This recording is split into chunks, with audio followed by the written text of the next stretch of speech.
안녕하세요. 오늘은 시편 107편의 말씀을 가지고 절망을 희망으로 회복시키시는 하나님, 이런 제목으로 은혜를 나누죠. 시편 107편의 말씀은 이스라엘 백성들이 바벨론의 70년 포로 생활에서 돌아온 이후에 하나님께서 베풀으시는 그 놀라운 구원의 은혜와 역사에 대해서 절망에서 회복을 노래하는 희망의 역사시다, 이렇게 학자들이 추정하는 그런 시편입니다. 우리가 잘 알지만 이스라엘의 역사는 수많은 전쟁과 그리고 고난을 가진 그런 역사의 나라입니다. 우리도 비슷한 환경 속에 살았지만 이스라엘 백성 역시도 끊이지 않는 전쟁 속에서 또 그들의 죄에 대한 하나님의 심판을 통해서 어렵고 힘들었던 그러한 시기를 지냈던 그런 나라죠.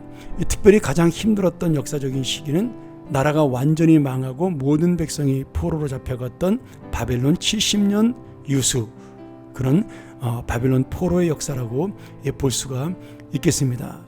나라는 망했고 예루살렘 성전은 무너졌고 왕족과 백성들은 포로로 끌려가 더 이상 이스라엘에는 희망이 없는 것처럼 보였습니다. 그런데 하나님의 약속은 이 희망이 없었던 이스라엘 역사에 다시 한번 개입하심으로 놀라운 회복의 역사가 일어나죠. 전혀 상상도 하지 못했던 바벨론을 멸망시킨 페르시아의 고레스 황제가 이스라엘 백성들의 포로 귀환을 명령했고, 그 명령에 따라 예루살렘에 돌아온 이스라엘 백성들을 위해서 나라가 재건이 되고 예루살렘 성전이 다시 수축되는 그런 놀라운 하나님의 은혜가 베풀어집니다. 우리가 이스라엘 백성의 그 돌아온 역사를 바라보면서 하나님은 절대로 하나님의 백성을 버리지 않으신다는 사실을 볼 수가 있습니다. 오늘 말씀에도 계속해서 4절 이후로 보면 그런 이스라엘 백성들이 정말 거주할 것을 찾지 못하고 방황할 때 하나님이 기적을 일으켜 영혼들에게 좋은 곳으로 채워주시고 배고픈 영혼들에게 양식을 주시며 또 흑암과 사망의 그늘에 있는 그들에게 하나님이 모든 빗장을 깨트리고 그들을 절망의 쇠사슬로부터 풀으셨다라고 그렇게 역사를 고백합니다. 이 말씀 속에 이스라엘 백성은 감사를 놓치지 않고 있고, 또한 자신들이 저질렀던 범죄에 대한 회개를 놓치지 않으며, 그리고 하나님 앞에 엎드리는 겸손을 끝까지 깨닫게 됩니다.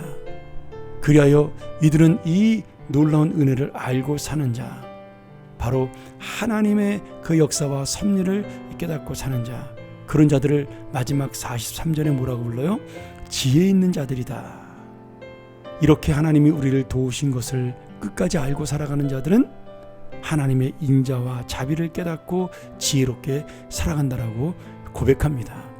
여러분, 우리가 누가 지혜 있는 자가 되어야 될까요?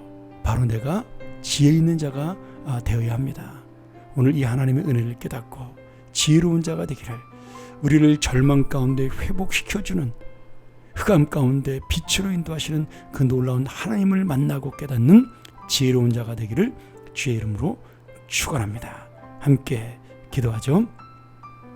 하나님 아버지, 오늘 이스라엘 백성의 역사를 통하여 그들을 죽이는 것처럼 보였으나 살리신 하나님, 그들을 고통스럽게 하셨으나 깨닫게 하시는 하나님을 알게 하시고, 내가 바로 이 하나님의 은혜 가운데 살아가는 지혜로운 자가 되게 하여 주옵소서. 그 지혜를 통하여 날마다 겸손하고 은혜에 감사하는 자가 되게 하여 주옵소서. 섭리를 깨닫고 사는 자가 되게 하여 주옵소서. 예수님의 이름으로 기도합니다. 아멘.